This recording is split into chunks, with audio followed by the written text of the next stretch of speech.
El tema de esta mañana se titula resiliencia. A ver, repita conmigo. Resiliencia. Parece una palabra extraña, ¿verdad? ¿Cómo se come eso? ¿Qué es eso de resiliencia? Bueno, el tema de esta mañana vamos a estudiar eso, el significado de la palabra resiliencia. La palabra resiliencia viene del término latín. De ahí se origina esta palabra. Significa volver atrás, volver de un salto. Significa resaltar o rebotar. La primera vez que se empezó a utilizar esa palabra, la palabra resiliencia, fue en lo que tiene que ver con las ciencias, en lo que tiene que ver con lo que estudian los científicos. Y ellos descubrieron, por ejemplo, que existen ciertos elementos de la naturaleza que cuando se les aplica cierta fuerza, eso decían los científicos, cuando se les aplica cierta fuerza, esto tiene la capacidad de volver a su estado natural. De manera que, según la ciencia, ese término significa algo que se aprieta, algo que se le aplica una presión y vuelve a su estado natural. Como esta pelotita, por ejemplo, si yo la aprieto fuertemente, ¿qué pasa? Ella se encoge. Pero si yo suelto la bolita, ¿qué ocurre? Ella se expande nuevamente y vuelve a ser redonda, como era en un principio. Si yo la reboto, no se quiebra, sino que la presión hace que ella se encoja y luego se expanda y vuelva a ser como era antes. Tenemos también otro ejemplo, tenemos vidrio, esta copa bonita. ¿Qué pasa si yo la aprieto? O si yo la hago rebotar. No rebota, sino que ¿qué? Se rompe inmediatamente. Entonces podemos decir, esta pelotita contiene resiliencia, tiene la capacidad de soportar presión, pero luego al soltarla, ella vuelve a ser como era antes. Esta copa, por otra parte, no tiene esa capacidad. Para que la tenga, hay que hacer algo. ¿Qué hay que hacer con esta copa para que sea resiliente? ¿Qué hay que hacerla? Habría que aplicarle fuego. Si nosotros la derretimos y esta se pone rojita, ahí sí pierde la forma, pero ya no se rompe. Y ahí podríamos decir que esta copa tiene la capacidad de resiliencia. En el método en el ámbito de la psicología, también ellos han tomado esta palabra.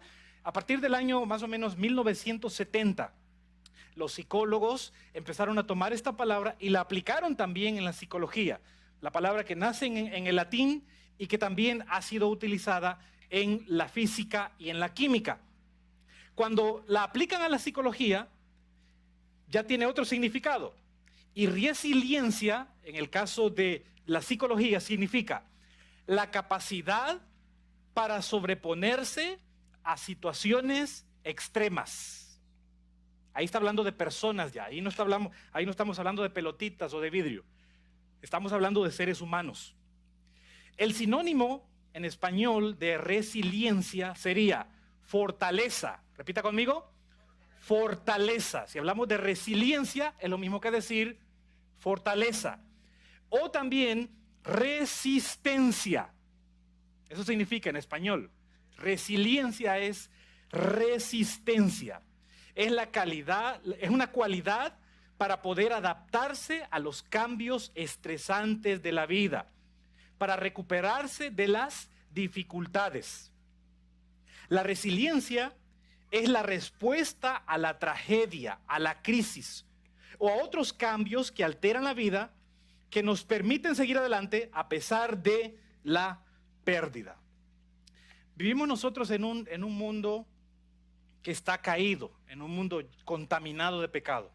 Si bien es cierto, el planeta es lindo, es bonito, pero existe la maldad, existe una guerra entre el bien y el mal. Y nosotros nosotros como seres humanos, en medio de esa batalla, de esa guerra entre el bien y el mal, entre Cristo y Satanás, estamos en medio. Y sin duda llegará un momento donde nosotros vamos a pasar por pruebas, por dificultades. Y es ahí donde nosotros necesitamos tener esa cualidad, la cualidad de resiliencia, la cualidad de fortaleza, la capacidad de resistir. En nuestra vida podrían ocurrir acontecimientos que podrían afectarnos. Por ejemplo, la muerte de un ser querido. Estamos bajo la amenaza de una pandemia, en cualquier momento podría pasarnos, o tal vez ya está ocurriéndole a alguna persona que está escuchando este mensaje, la muerte de un familiar querido. Son cosas que afectan nuestra vida, algún accidente, violencia doméstica, algún divorcio, etcétera. Son cosas que vienen y nos aprietan, nos tratan de rompernos, tratan de probar nuestra resiliencia, la capacidad de soportar. Por otro lado, también podrían haber eventos no traumáticos, como cambios laborales, un cambio de empleo, un matrimonio, por ejemplo. Las personas recién casadas también soportan esto, sienten presión. El nacimiento de un hijo nuevo también pone a prueba lo que es la resiliencia.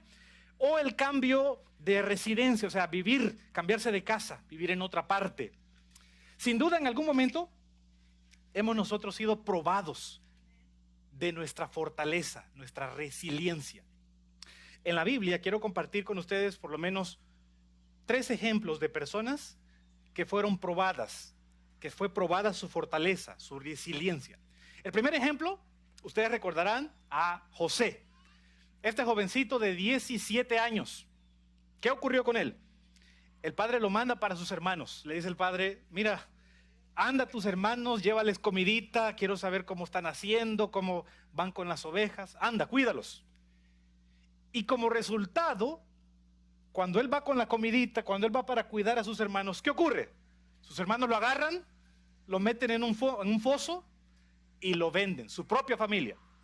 ¿Qué culpa tenía José? Él lo único que estaba haciendo era obedeciendo a su padre y buscando hacer un favor. Y por hacer un favor, por llevarle alimento a sus hermanos, por llevar noticias de sus hermanos, ¿cómo le paga? Su propia familia, ¿cómo le paga? Lo vende, le pagan mal. Sin duda en algún momento pudo habernos pasado esto, nosotros también. El segundo ejemplo es Job. Tal vez este es el más conocido. ¿Qué pasó con Job? Se conoce la historia. Viene el enemigo, prueba la fe de Job y mata toda su familia, mata a sus hijos, mata su ganado, sus pertenencias, la riqueza que tenía en esa época. Y Job fue totalmente probado en eso. Por eso dice Santiago capítulo 5, lo voy a leer para ustedes, el verso 10 y 11. Hermanos míos, tomen como ejemplo de aflicción y de paciencia a los profetas que hablaron en nombre del Señor. He aquí tenemos por felices o bienaventurados o macarios, es la palabra que utiliza aquí en el idioma griego en el Nuevo Testamento. Macarios, son felices los que sufren. Habéis oído de la paciencia de Job. Habéis oído que el propósito del Señor, el fin del Señor, y que el Señor es misericordioso y compasivo. Job fue probado, su fe fue probada. Se aplicaron sobre él como una pelotita, él fue apretado, probando su fortaleza, probando su resiliencia. Otro ejemplo, ¿se acuerdan ustedes de Noemí? Esta dama que estaba casada con Elimelec, su esposo, y de repente su esposo, todos tranquilos, tenían familia, todo lindo, todo hermoso, y de repente ¿qué ocurre? Su esposo se muere, y ya se queda viuda. Ya como dueña de la casa, ya tenía que buscar por la comida, buscar por salir adelante. Así que ella se movió con ese dolor, ella se mueve hacia Moab, la ciudad de Moab. Y estando ahí, ¿qué ocurre? Primero había muerto su esposo, y estando en Moab, ¿qué ocurre? Se muere sus 2 hijos. Ahora imagínese usted el dolor de esta mujer, Noemí. Noemí, el idioma en hebreo, Noemí, ya traducido al español, significa dulzura. Si alguien se llama Noemí, su nombre significa en español dulzura, o significa también agradable. Y el dolor de Noemí era tan grande que ella dice, ya no me llamen dulzura. A ella le decía, Noemí, buenos días Noemí, buenos días dulzura. Imagínense cómo sentía ella. Pero dice, ya no me llamen dulzura, ya no me digan dulzura. Murió mi marido, murieron mis 2 hijos, ahora llámenme Mara. Y Mara significa amargura. O sea, la fe de Noemí fue tan apretada, imagínense. Pierde a su esposo, pierde a sus hijos, está en un país que En ese país, en Moab, por ejemplo, es un país pagano donde no aman a Dios, no conocen a Dios, donde hay otras costumbres, donde es otro idioma. Noemí se encuentra como una inmigrante indocumentada, por decir así. Está en Moab y no es su gente, no es su familia, es un inmigrante. Imagínese usted el dolor de esta mujer. Y por eso dice, no, ya no me digan dulzura, dígame amargada. Porque su fe fue ¿qué? Su fe fue probada. Y es que estamos, como decía, estamos en un mundo lleno de maldad, lleno de pecado. Y tarde o temprano llegará a nosotros también alguna situación difícil. ¿Y cómo nosotros podemos enfrentar eso? ¿Qué podemos hacer cuando muere un familiar, cuando está la amenaza de la pandemia? ¿Qué podemos hacer como hijos de Dios? Bueno, en los minutitos que me quedan quiero compartir con ustedes el ejemplo del apóstol Pablo. Y es que Pablo también tuvo bastantes pruebas, múltiples pruebas. Por ejemplo, mire cómo fue probada la fe y la vida de Pablo. Dice, por ejemplo, él escribió una carta a los Corintios y en la segunda de Corintios, se lo voy a leer para ustedes, segunda de Corintios, capítulo 11, del verso 24 hasta el 27, dice así, y escuchen ahora y ustedes me dicen si Pablo fue probado y cómo fue su vida. Dice él, de los judíos 5 veces he recibido 40 azotes menos 1, o sea 39. En su propio país, su propia gente. 3 veces he sido azotado con varas. 1 vez apedreado. ¿Ya lo han agarrado a pedradas a ustedes? Yo sí, cuando estaba pequeñito. Nos agarramos a pedradas. Mi hermano sabe. Mi hermano y yo tirando y por otro lado, pero bueno, no tirábamos piedras de piedras, sino de terrones, de tierra. Si le caía no le hacía nada. Pero a Pedro no le tiraban piedras de tierra, sino piedras sólidas para matarlo. 1 vez apedreado. 3 veces he padecido naufragio. 1 noche y 1 día he estado como náufrago en el alta mar. En caminos muchas veces. En peligros de ríos, peligros de ladrones, peligro de los de mi nación, peligro de los gentiles, peligros en la ciudad, peligros en el desierto, peligros en el mar, peligro entre falsos hermanos, en trabajo, en fatiga, en muchos desvelos, en hambre y sed, en muchos ayunos, en frío y en desnudez. ¿Hay alguien esta mañana que ha pasado por todo eso? Junto, al mismo tiempo tal vez, junto. Tal vez no hay nadie, ¿verdad?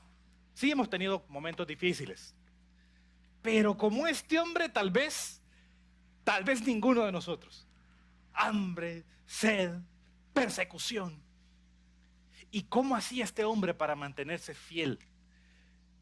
¿Cómo hacía este hombre para en medio de esa presión que se le aplicaba sobre su vida?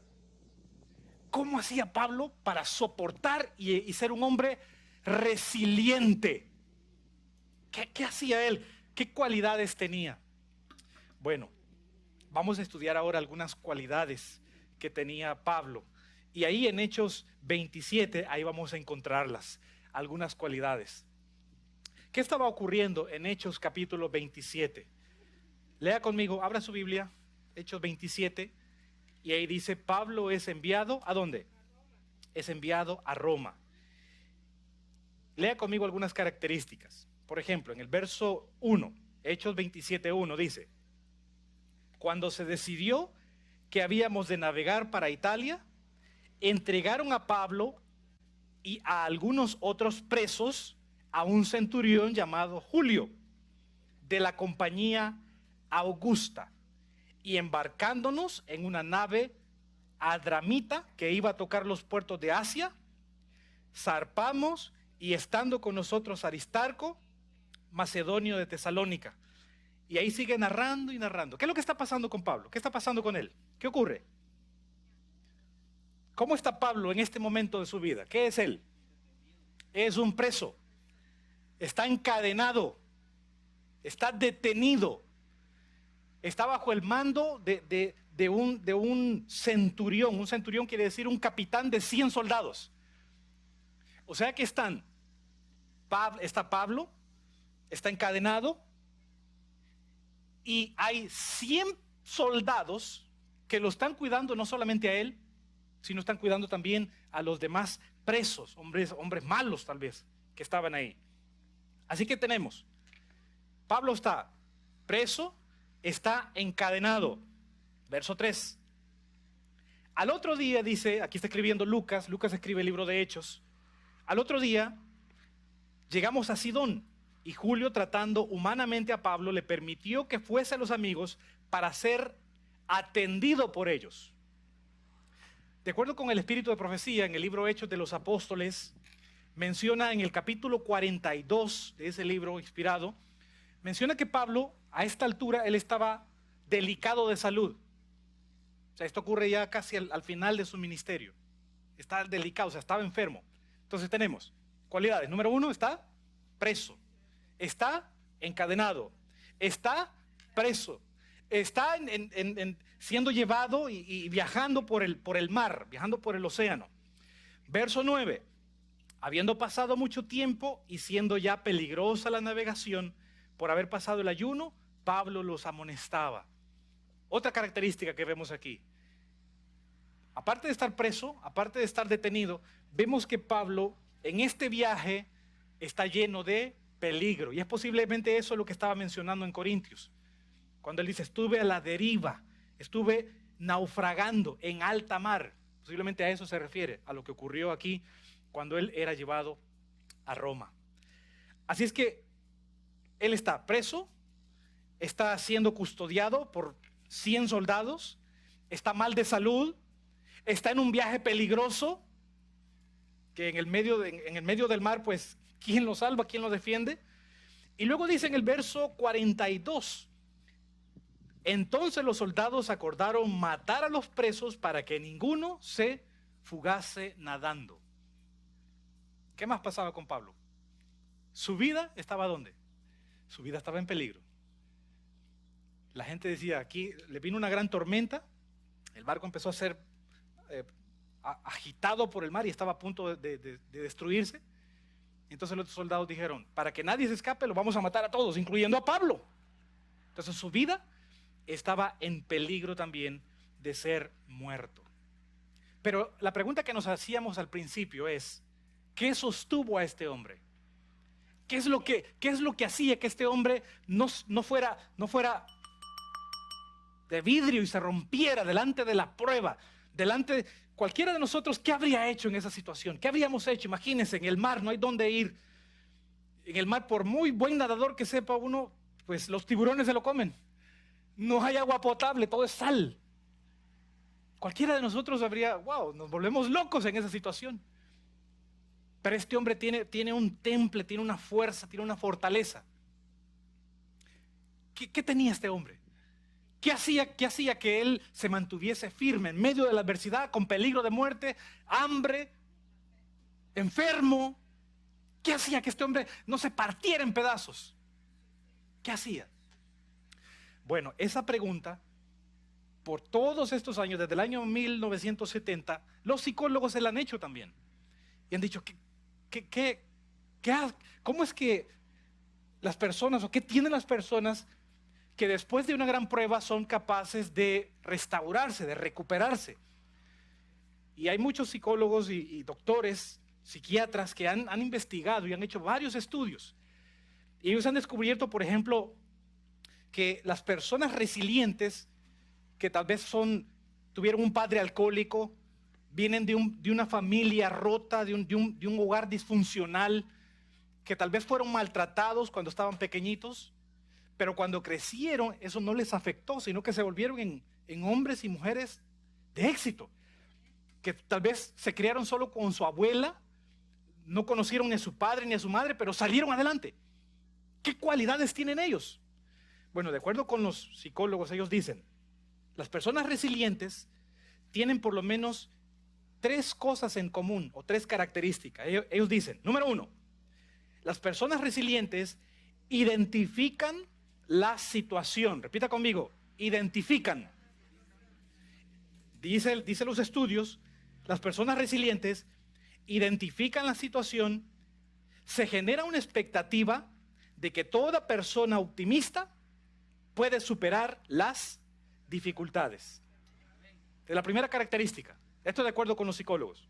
La segunda, aciertan al sentido. Repita conmigo, aciertan. Esto significa que las personas resilientes cuentan con una misión, con una visión y con un valor, o sea, valores, fe, esperanza, confianza, valores. Y esto es lo que los ayuda a ellos a vencer. O sea, tienen, número uno, ellos identifican la situación, se dan cuenta y aceptan lo que está ocurriendo. Número uno. Número dos, tienen una visión, tienen una meta. Es decir, no, si mi padre era alcohólico, yo no voy a ser alcohólico. Si mi padre le pegaba a mi mamá y yo miraba eso, yo no voy a pegar a mi esposa. O sea, tienen una visión. Y a pesar de venir de ambientes difíciles y de ser probados y tener una niñez golpeada y sufrida, las personas resilientes dicen, no, yo tengo una visión, yo voy a ser diferente, yo voy a ser mejor. Y la tercera característica es, de las personas resilientes, de acuerdo con la psicología moderna, ellos dice acá, que ellos organizan sus estrategias. Repita conmigo, organizan.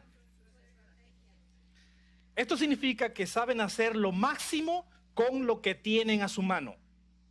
Ven posibilidades donde los demás solo ven confusión. Así que ahí están las tres cualidades. Interesante que Pablo tenía estas tres cualidades, pero tenía una más y ahora la vamos a descubrir. Pablo tenía estas tres cualidades que la psicología moderna identifica en las personas que vencen las adversidades, que pasan por un divorcio, pero finalmente eso les ayuda, crecen y se convierten, llegan a ser mejores personas. Entonces ellos han descubierto que esas personas tienen esas tres cualidades. Pablo tiene esas tres cualidades también, pero tiene una cuarta, tiene una más. Y para mí yo creo que esa es una de las más importantes. La primera cualidad, ¿cuál era? Identifican la situación. Verso 10, Hechos 17:10, dice acá, diciendo, aquí está hablando Pablo, varones, veo, estoy viendo. ¿Está leyendo conmigo? Hechos 27:10. Dice, varones, veo, o sea, identifico, estoy observando que la navegación va a ser con perjurio y mucha pérdida. No solo del cargamento, de la nave, sino también, ¿qué dice ahí? De nuestras personas. Pablo tenía esa cualidad, identifica la situación, ¿sí? Pablo identificaba la situación, él sabía lo que estaba pasando. La segunda cualidad, ¿cuál era? Aciertan al sentido, tienen una misión, tienen una visión y tienen valores. Verso 22. Lea conmigo. Pablo está hablando y él dice, pero ahora os exhorto a tener buen ánimo, pues no habrá ninguna pérdida de vida entre vosotros, sino solamente de la nave. La gente en el barco está abatida, dice, nos vamos a morir, viene un viento huracanado, dice el verso 14. Y están todos preocupados, la nave se hizo pedazos. Ellos llevaban, por ejemplo, en el verso 16, dice que hasta el bote salvavidas se hizo pedazos en medio de la tormenta. Pero Pablo tenía una visión, tenía una misión. ¿Cuál era la misión de Pablo? El evangelio. Predicar el evangelio, traer a las personas hacia la salvación. Así que Pablo tiene esa visión y esa visión lo motiva y dice, hermanos, les exhorto, coman, aliméntense. Mira lo que dice, verso 33. Verso 33, lea conmigo. Esta es la segunda característica. Cuando comenzó a amanecer, Pablo exhortaba a todos a que comiesen diciendo, este es el día número 14, que estáis despiertos y permanecéis en ayunas, sin comer nada. Por tanto os ruego que comáis por vuestra salud, pues ni aun un cabello de la cabeza de ninguno de vosotros perecerá. Pablo tiene esa característica, tiene una misión, tiene una visión, él sabe, él conoce que Dios está con él y que su misión es predicar el evangelio, que él tenía que ir a Roma para testificar delante de Roma.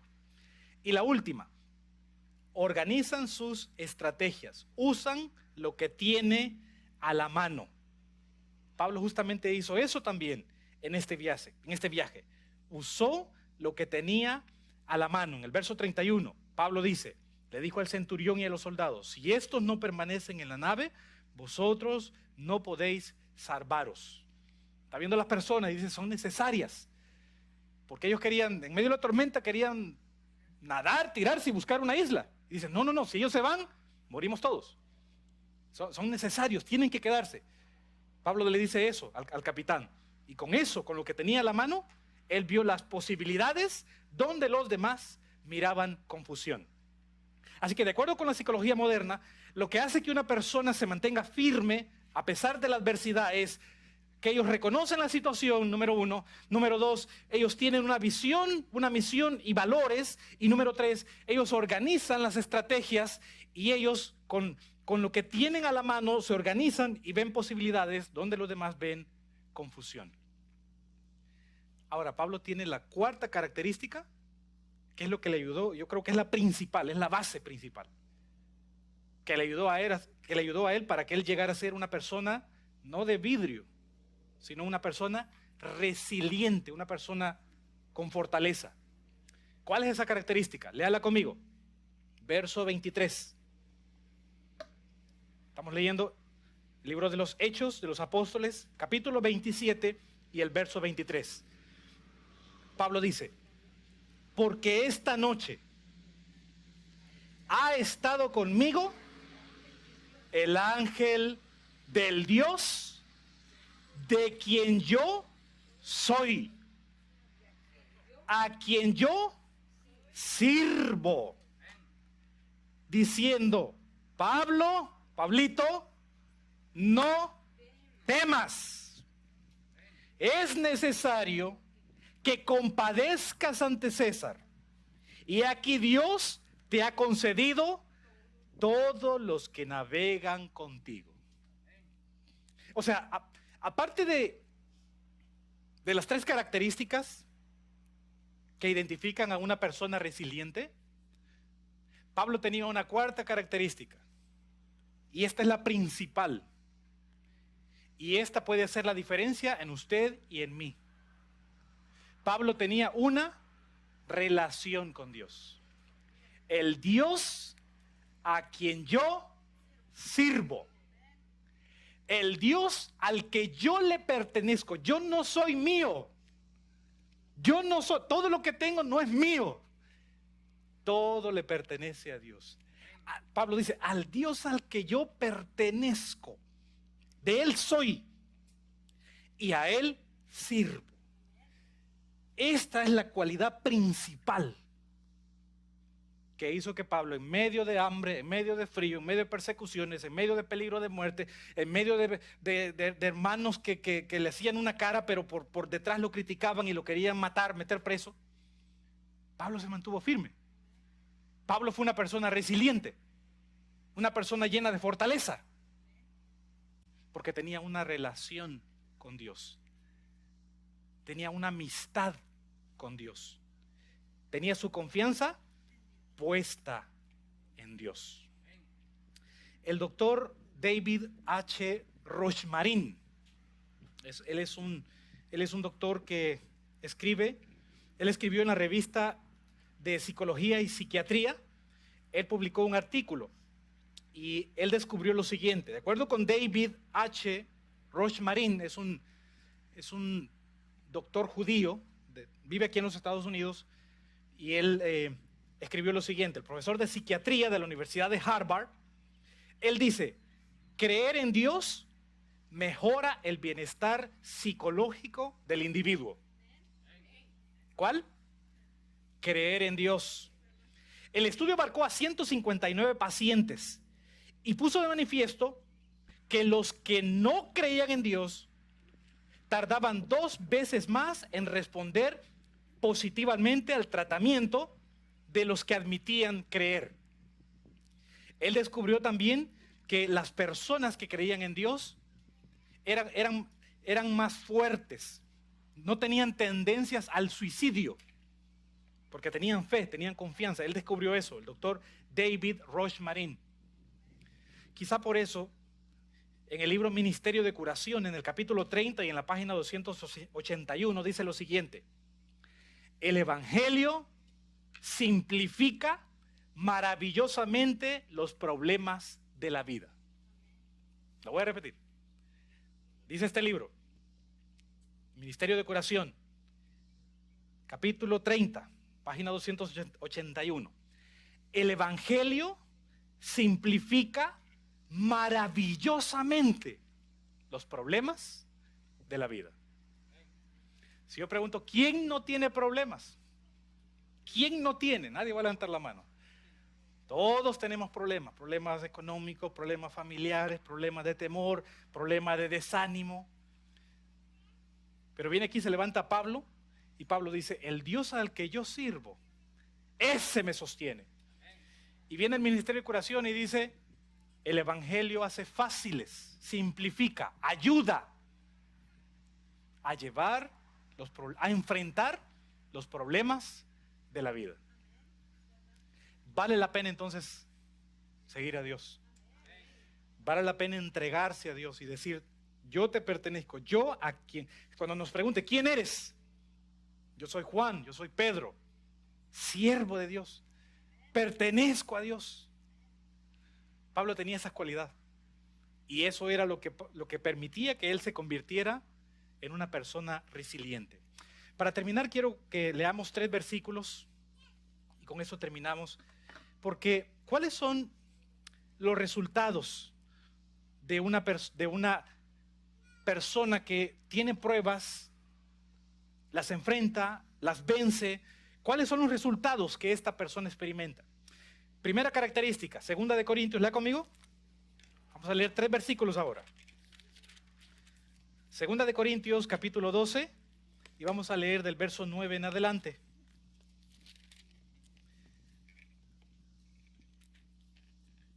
¿Cuáles son los resultados en la vida personal cuando nosotros vencemos las pruebas? Cuando somos personas con fortaleza y nos enfrentamos y vencemos. ¿Cuáles son los resultados? Dice segunda carta de los Corintios, capítulo 1. Vamos a retroceder, 2 Corintios capítulo 1, y vamos a empezar a leer el verso 3 y 4. ¿Lo tenemos? Segunda carta de los Corintios, capítulo 1, versículos 3 y 4. Dice así.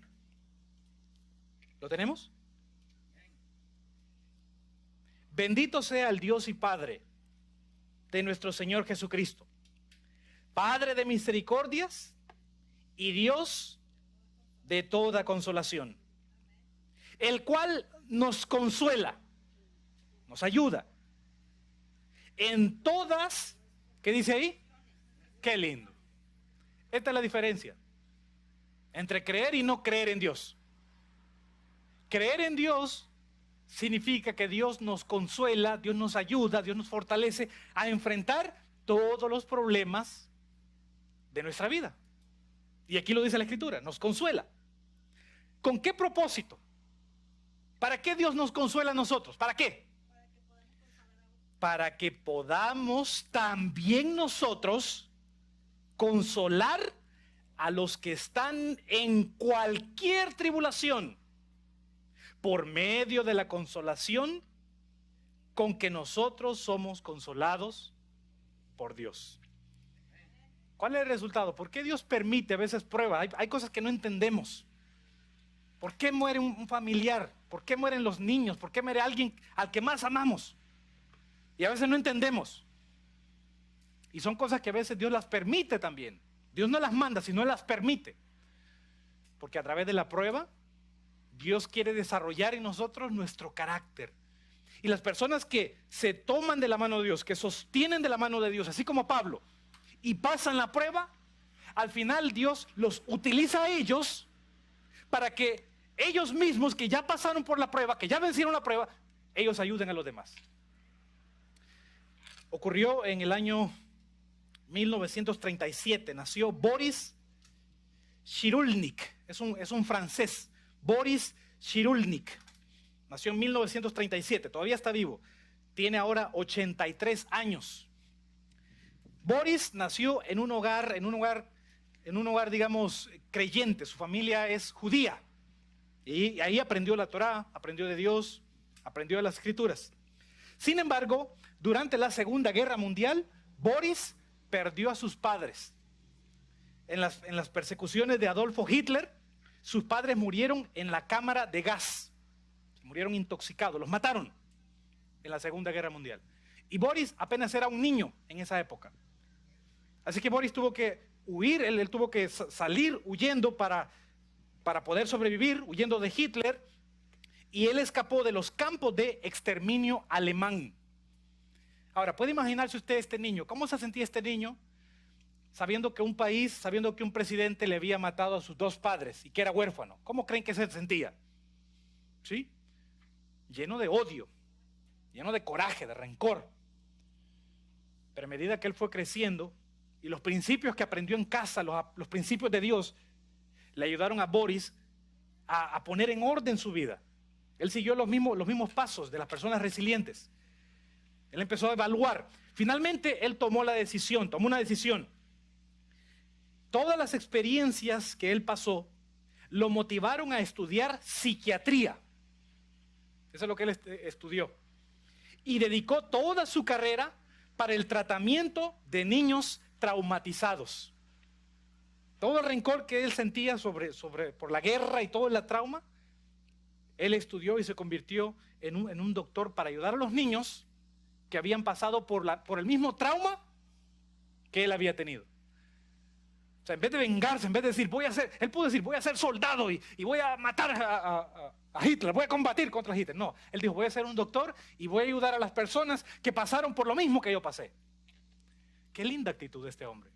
Boris Cyrulnik. Dios nos ayuda a nosotros para que nosotros ayudemos a los demás. Porque ya hemos estado en esos zapatos. Cuando ya estamos en los zapatos de alguien, ya entendemos qué significa ser un vagabundo. Ya entendemos qué significa lo que no tener que comer. Ya sabemos qué es eso. Por eso eso nos motiva para ayudar a los demás. La segunda característica, lea conmigo, vamos a la Biblia. Romanos capítulo 5. El segundo propósito, ¿por qué Dios permite las dificultades en nuestra vida? Romanos capítulo 5 y ahora el verso 3 hasta el 5. Romanos 5, versos 3 hasta el 5. Dice la Escritura. Romanos 5, 3. No solo esto, sino que también nos gloriamos en las tribulaciones, en los problemas, en las dificultades. Nos gloriamos, sabiendo que la tribulación produce paciencia. Aquí está la paciencia de los santos. El que persevere hasta el fin, dice la Escritura. Aquí está la paciencia. La tribulación produce paciencia. Y la paciencia, prueba. Y la prueba, esperanza. Y la esperanza no avergüenza. Porque el amor de Dios ha sido derramado en nuestros corazones por el Espíritu Santo que nos fue dado. La segunda característica, ¿cuál es el resultado? De tomarnos de la mano de Dios y ser personas resilientes. ¿Cuál es el resultado? La paciencia, la esperanza. ¿Ve? Es decir, yo sé que mi tío murió del coronavirus, pero él creía en Dios, él se bautizó. Y tengo la esperanza de que cuando Cristo venga lo voy a volver a ver. La paciencia. Vamos a lo último. Segunda de Timoteo. El resultado de las pruebas en nosotros. Segunda carta a Timoteo. Búsquelo. Y vamos a leer ahí el capítulo 2. Segunda carta a Timoteo. Capítulo 2. Y vamos a leer el verso 10 en adelante. Por tanto, Pablo está hablando acá, le está escribiendo a Timoteo. Timoteo es un jovencito. Segunda carta de Timoteo, capítulo 2, verso 10. Por tanto, todo lo soporto por amor a los escogidos. Y ese todo usted ya sabe qué es, ¿verdad? Persecuciones, hambre, muerte. Este calorcito que tenemos aquí no es nada.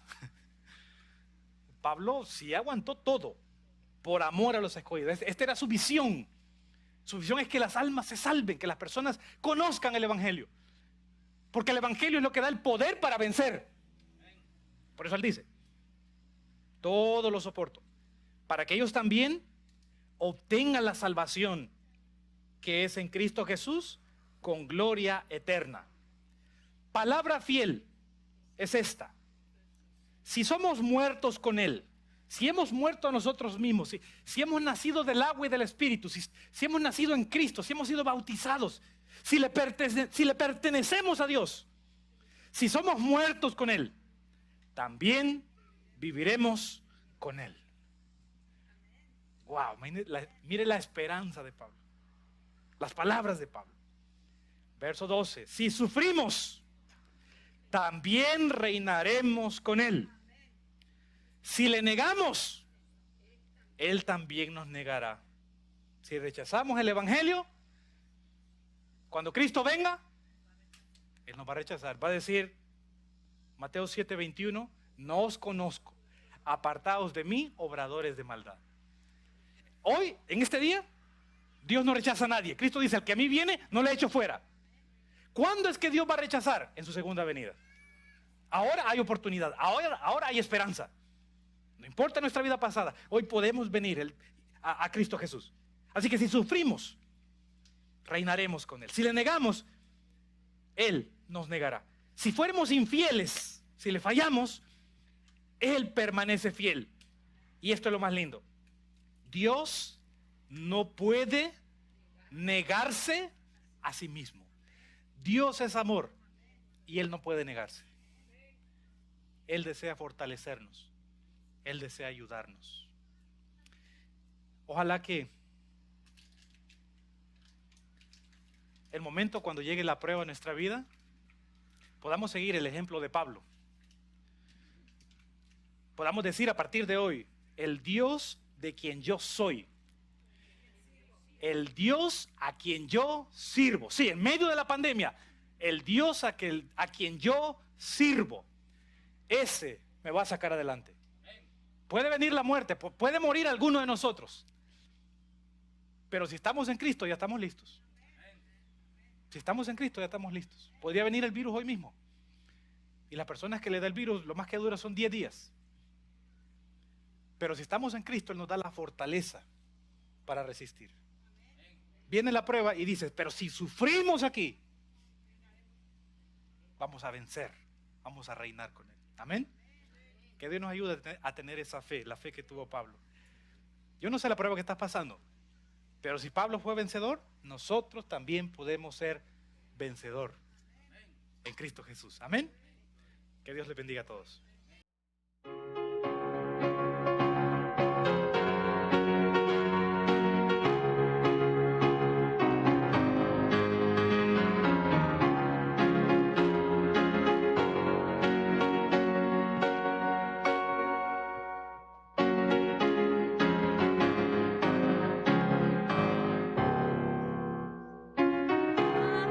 Siempre por nuestra fe, aunque ruja el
quiero mostrarles una fotografía de lo que significa ser o tener resiliencia. No sé si logran ver esta foto. ¿La ven? ¿Qué es? Es un palo, es un árbol. Es un árbol. El árbol fue cortado desde el principio, desde el tronco. Y a pesar de que no tiene ramas, no tiene nada, el árbol da fruto. Esto es resiliencia. Y esto es con lo que nosotros podemos llegar a hacer con la ayuda de Dios. Amigo, tú que ves este mensaje, tú que escuchas este mensaje, quiero hacerte una invitación a ti. Si todavía no has aceptado a Jesús como tu Salvador, este mensaje es para ti. El Evangelio es lo que tú necesitas en tu vida. El Evangelio es lo que nos mantiene, lo que nos da la fuerza, lo que nos ayuda a ser vencedores. Yo no sé las pruebas que estás pasando. Yo no sé si ya fuiste con el psicólogo y no te funcionó nada. Bueno, es que necesitas el Evangelio en tu corazón.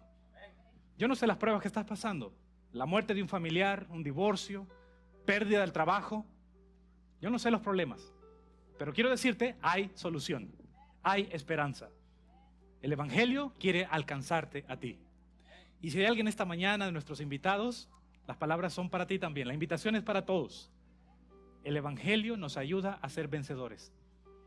Cuando estamos en Cristo, cuando le pertenecemos y cuando le servimos, esa relación con Dios nos ayuda a sobrellevar todas las cargas y damos frutos. Frutos de paciencia, frutos de esperanza, frutos de fortaleza. Que Dios nos ayude para que seamos como ese árbol y llevemos fruto. Y si tú no estás bautizado, yo te animo para que lo hagas, bautízate. La iglesia está abierta, los ríos están disponibles también para nacer del agua y del Espíritu. ¿Quieres ser bautizado? Escríbelo. En la parte de abajo de Facebook hay un espacio, ahí dice, quiero estudiar la Biblia, escríbelo. Quiero que oren por mí. Quiero estudiar la Biblia, me quiero bautizar, escríbelo ahora mismo. Escríbelo. Tú que nos estás viendo. El Evangelio quiere entrar en tu vida, pero tú tienes que decidir. ¿Qué vas a hacer tú? ¿Vas a hacer como la copa o vas a decir, no, me quiebro, me rompo, me suicido, me quito la vida? ¿Vas a caer en 1000 pedazos y vas a perder lo que Dios quiere hacer de ti? ¿O vas a ser como esta bolita que a pesar de la presión, con el poder de Dios puede ser restaurado a la forma perfecta que Dios quiere darte? Abre tu corazón a Jesús, permite que Él te transforme. Vamos a orar. Querido Dios y Padre, gracias por tu palabra en esta hora. Gracias por hablarnos, por estar con nosotros. Esta brisa nos refresca, mi Dios. Es tu presencia, es tu gozo, es tu alegría. Qué bendición estar aquí con los hermanos, reunidos en confianza, en coinonía. Sí, hay una amenaza grande, pero tú estás en control. Y el Dios a quien nosotros somos, el Dios a quien nosotros servimos, nos protege, nos ayuda. Nos ponemos en tus manos, mi Dios. Y ponemos en tus manos a aquellos hijos tuyos que tal vez en esta hora están sufriendo alguna necesidad, no tienen trabajo, no tienen comida. Ayúdale, Señor. Y úsanos a nosotros, que ya pasamos por esa prueba. Ayúdanos a nosotros para también ser consolación para los que te necesitan. Padre, si hay alguien que está escuchando este mensaje, alcánzalo, tócale, Señor. Tócale su corazón para que nazca del agua y del Espíritu, para que tome la decisión de bautizarse, de tomar la decisión de pertenecer a Dios completamente. Si hay algún invitado que está con nosotros aquí en el parqueo, de los que estamos aquí en esta mañana, mi Dios, también lo pongo en tus manos, para que tú obres con poder. Quédate con nosotros en este día, mi Dios. Sigue manifestándote en nuestra vida. Síguenos fortaleciéndonos, síguenos ayudándonos. Y que cada día podamos decir y saber: Dios es nuestro amparo y fortaleza, nuestro pronto auxilio en las tribulaciones. Por tanto, no temeré, aunque cielo y tierra se conmuevan. Danos esa fe en el nombre de Jesús. Amén.